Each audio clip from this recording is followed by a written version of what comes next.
Mexico में सोमवार को हालात जंग जैसे हो गए जब सेना की कार्रवाई में जलिस्को न्यू जनरेशन कार्टेल यानी CJNG के सरगना नेमेसियो ओसिगोरा कार्वेंटेस और अल मैचो मारे गए।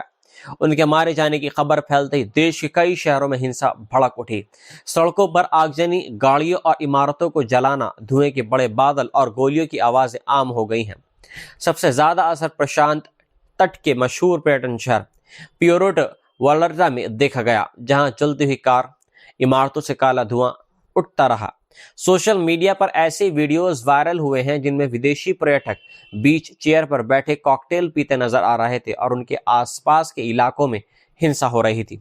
ये तस्वीर मैक्सिको की गहरी अमीरी गरीबी की खाई को भी और दिखा रही है, जहां आलीशान रिसोर्ट सुरक्षित दिखते हैं लेकिन आम लोग लंबे समय से गैंगवार झेल रहे हैं। मैक्सिको दशकों से ड्रग कार्टेल हिंसा से जूझ रहा है और कई गरीब इलाकों में कार्टेल ही असली ताकत माने जा रहे हैं, जो सामाजिक सेवाएं भी देते हैं। एल मैचो 59 साल का था और उसे अमेरिका ने सबसे वांछित ड्रग तस्कर घोषित किया था। उसकी गिरफ्तारी पर $15 मिलियन का इनाम भी रखा गया था। वे कभी अमेरिका में भी रह चुका था, जहां उसे कुछ मादक तस्करी में जेल हुई और बाद में डिपोर्ट कर दिया गया। मैक्सिको लौटकर उसने कार्टेल की अंदरूनी लड़ाई के बीच जलिस्को में अपनी ताकत और ज्यादा बनाई और पहले से ज्यादा और खतरनाक हो गया। सिनालोआ कार्टेल के साथ मिलकर माता जेदास नाम का एक समूह बना और बाद में अलग होकर CJNG की स्थापना की। जब मशहूर drug Lord Joaquin El Chapo Guzman और इस्माइल एल मायो जाबम्बा अमेरिका प्रत्यावर्तित हुए तो एल मैचो का कार्टेल मैक्सिको का सबसे ताकतवर संगठन बन गया। यहां तक कि कई इलाकों में उसने सिनालोआ कार्टेल को भी पीछे छोड़ दिया। उसके कार्टेल ने 2020 में मैक्सिको सिटी के पुलिस प्रमुख पर हमला कराया था, जिसमें कई लोग मारे गए थे और एक बार सैन्य हेलीकॉप्टर तक गिरा दिया था। रक्षा मंत्री रिकार्डो त्रोविला के मुताबिक एक करीबी महिला साथी के जरिए सेना को छापे से एक दिन पहले अहम जानकारी मिली। रविवार को जलिस्को राज्य के तापल्पा कस्बे में सेना से मुठभेड़ में वह घायल हुआ और मैक्सिको सिटी ले जाते समय उसकी मौत हो गई। मैक्सिको की राष्ट्रपति क्लोदिया शिनबुआन ने पहले ही ड्रग कार्टेल के खिलाफ बड़ा अभियान चलाने का वादा किया था और ये अब तक की सबसे बड़ी कार्रवाई मानी जा रही है। इस ऑपरेशन में अमेरिकी खुफिया मदद भी बताई जा रही है, क्योंकि अमेरिकी राष्ट्रपति डोनाल्ड ट्रंप लगातार मैक्सिको पर दबाव डालते रहे हैं कि वह कार्टेल के खिलाफ सख्त कदम उठाएं।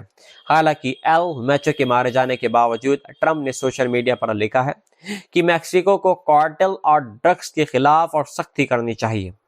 सोमवार शाम तक राष्ट्रपति शिनबॉम ने कहा कि ज्यादातर हिंसा काबू में आ गई है और देश में बड़े रोड ब्लॉक्स नहीं बचे हैं, लेकिन जानकारों का मानते हैं कि जिस तेजी से CJNG ने अपने नेता की मौत का बदला लेने की कोशिश की, वह दिखाता है कि संगठन अभी भी बेहद मजबूत है।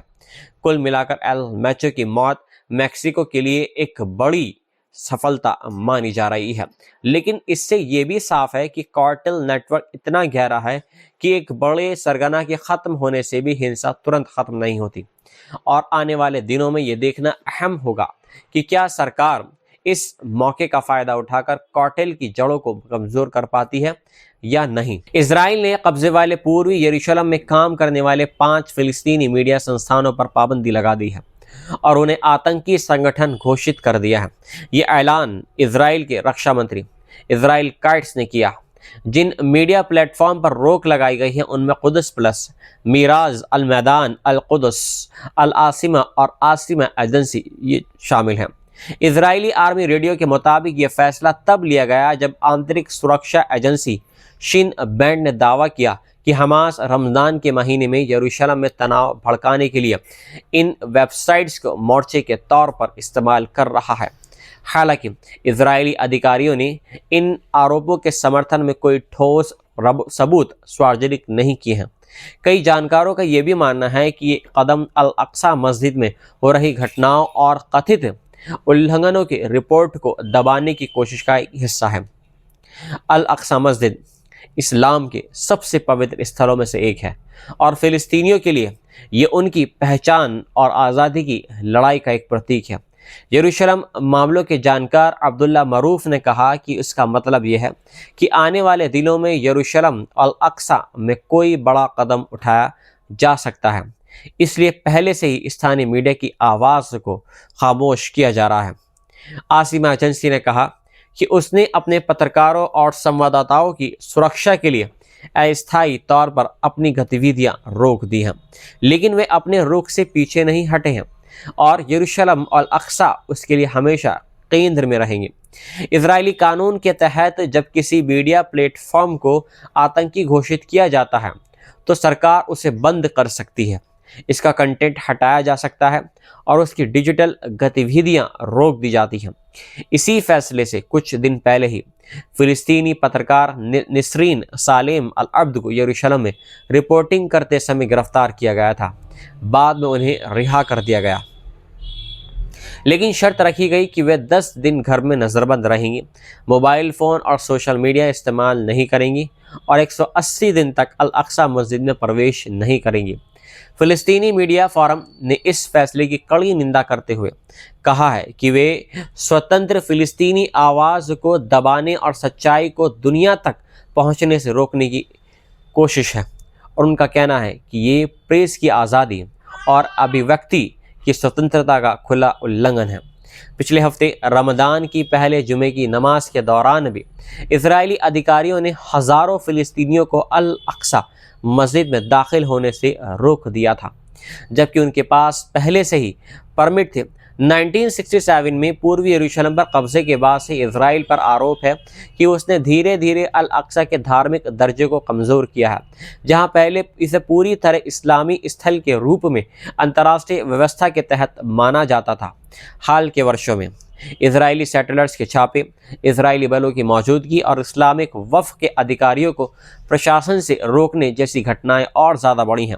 यहाँ तक कि पिछले हफ्ते अल अक्सा के इमाम को भी मस्जिद के जो आंगन है वहाँ से गिरफ्तार कर लिया गया था, जिसे फ़िलिस्तीनी पवित्र स्थल की बेअदबी मानता है। कुल मिलाकर मीडिया पर यह पाबंदी ऐसे समय में लगाई गई है जब रमदान चल रहा है और यरूशलेम पहले से ही बेहद संवेदनशील माहौल में है, जिससे आने वाले दिनों में और तनाव बढ़ने की आशंका जताई जा रही है। इराक के कुर्दिस्तान इलाके के एरबिल एयरपोर्ट पर इन दिनों हालात काफ़ी नाजुक माने जा रहे हैं, क्योंकि अमेरिका और ईरान के बीच बढ़ते तनाव का सीधा असर सब जगह दिखाई दे रहा है, यहाँ तक कि इराक में भी दिखाई दे रहा है। कुछ दिन पहले जब एक अमेरिकी सैन्य हेलीकॉप्टर एरबिल एयरपोर्ट पर उतरा तो एक बार फिर यह साफ हो गया कि यह जगह सिर्फ आम हवाई अड्डा नहीं है, बल्कि एक अहम सैन्य ठिकाना भी है। शहर की सड़कों पर भले ही पश्चिमी देशों के सैनिक कम दिखाई देते हों, लेकिन एरबिल एयरबेस के अंदर बड़ी संख्या में सैनिक तैनात हैं और हर रोज सैन्य हेलीकॉप्टर उड़ते नजर आ रहे हैं।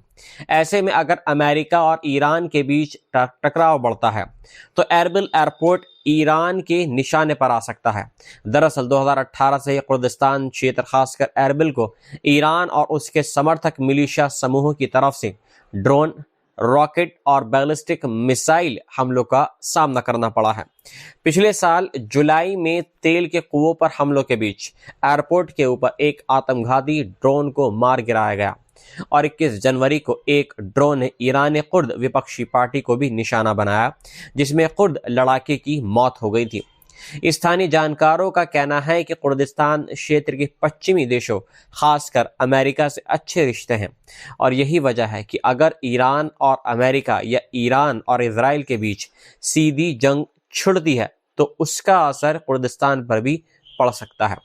हाल के हफ्तों में अमेरिका ने मध्य पूर्व में करीब 100 air refuelling tanker, aircraft carrier समूह और लड़ाकू विमानों की तैनाती और ज़्यादा बढ़ा दी है।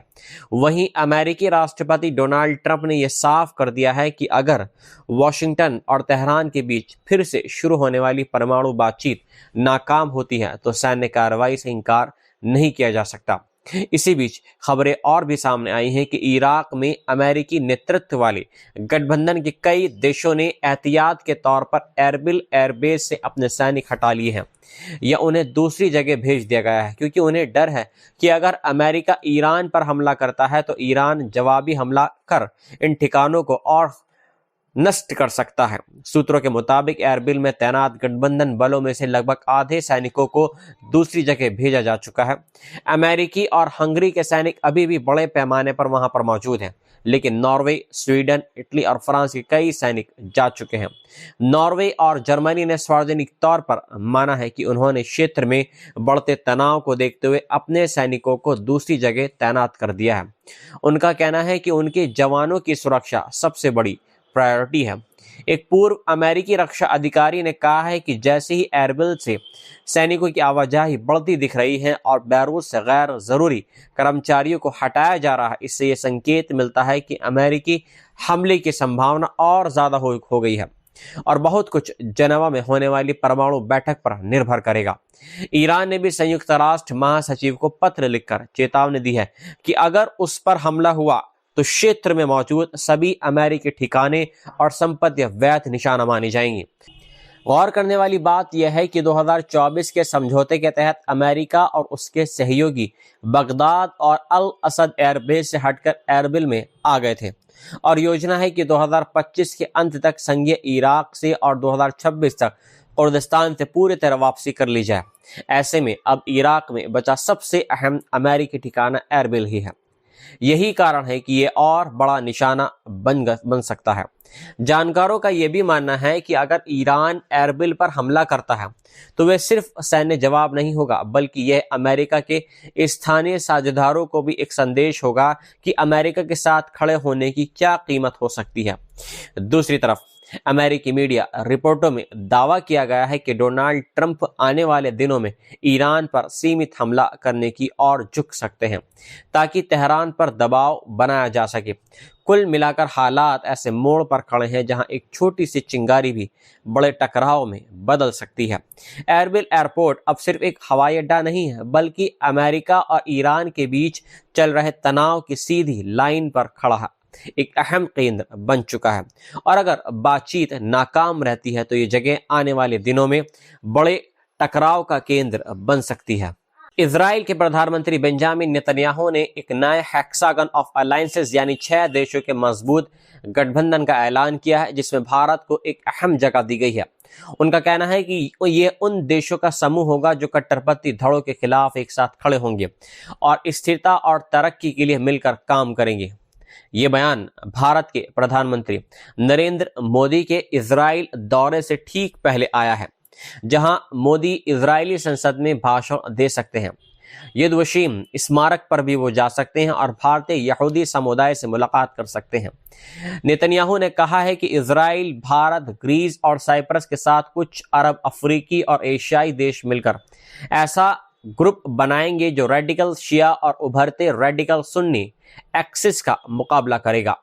उन्होंने ये भी कहा कि भारत और इजराइल मिलकर दक्षिणी इजराइल के नेगेव इलाके में इंफ्रास्ट्रक्चर बनाएंगे, नए एयरपोर्ट और नई बस्तियों के प्रोजेक्ट तेजी से आगे बढ़ाए जाएंगे। मोदी ने भी जवाब में कहा कि भारत और इजराइल के रिश्ते भरोसे, इनोवेशन और शांति की साझा सोच पर टिके हुए हैं। भारत और इस दोस्ती को बहुत महत्व देता है। पिछले कुछ सालों में दोनों देशों के रिश्ते सिर्फ राजनीतिक नहीं बल्कि रक्षा, व्यापार और निवेश तक फैल चुके हैं। गजा युद्ध के दौरान जब इजराइल पर अंतर्राष्ट्रीय अदालत में मामला चल रहा था, तब भी भारत ने इजराइल को मजदूर, हथियार और कूटनीतिक समर्थन दिया था। अगस्त में भारत सरकार ने कहा था कि 20,000 से ज्यादा भारतीय कामगार गजा जंग के बाद इजराइल में काम करने गए हैं ताकि फिलिस्तीनी कामगारों की कमी पूरी की जा सके। भारत और इजराइल का सबसे बड़ा हथियार खरीदार रहा है, जिसमें ड्रोन, मिसाइल सिस्टम, निगरानी तकनीक और बॉर्डर कंट्रोल उपकरण ये चीजें शामिल हैं।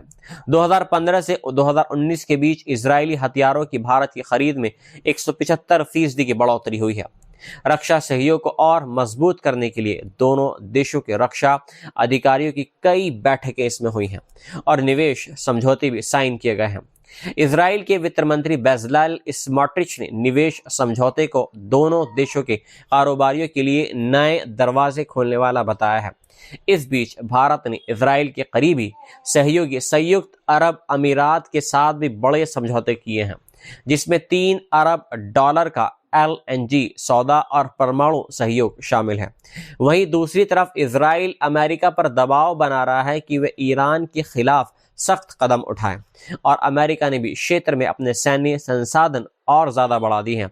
साथ ही ईरान के साथ कारोबार करने वाले देशों पर 25% टैरिफ लगाने की बात हो रही है। इसी माहौल में भारत ने अरब सागर में ईरान से जुड़े 3 तेल टैंकरों को जब्त किया है, जिसे अंतर्राष्ट्रीय तेल तस्करी के खिलाफ कार्रवाई बताया गया है। हालांकि भारत के ईरान के साथ भी पुराने रणनीतिक रिश्ते रहे, खासकर चाहबार बंदरगाह में, जहां भारत बड़ा कारोबारी साझेदार है। लेकिन हाल के वर्षों में भारत ने इजराइल से नजदीकी और बढ़ाई है और गजा में युद्ध विराम के प्रस्ताव पर संयुक्त राष्ट्र में वोटिंग से दूरी बनाई है। अब मोदी का ये दौरा ऐसे वक्त हो रहा है जब भारत ने अपने नागरिकों को ईरान छोड़ने की सलाह भी जारी कर दी है। जानकारों का मानना है कि यह दौरा भारत को एक ऐसे मोड़ पर खड़ा कर सकता है जहां उसे इजराइल के साथ गहराते रिश्तों और ईरान के साथ पुराने संबंधों के बीच संतुलन बनाना होगा। कुल मिलाकर हेक्सागन ऑफ अलायंसेस का ये ऐलान सिर्फ एक कूटनीतिक बयान नहीं है, बल्कि मिडल ईस्ट की बदलती राजनीति में एक नई धुरी बनाने की कोशिश के तौर पर देखा जा रहा है, जिसमें भारत की भूमिका अब पहले से कहीं ज्यादा अहम होती जा रही है।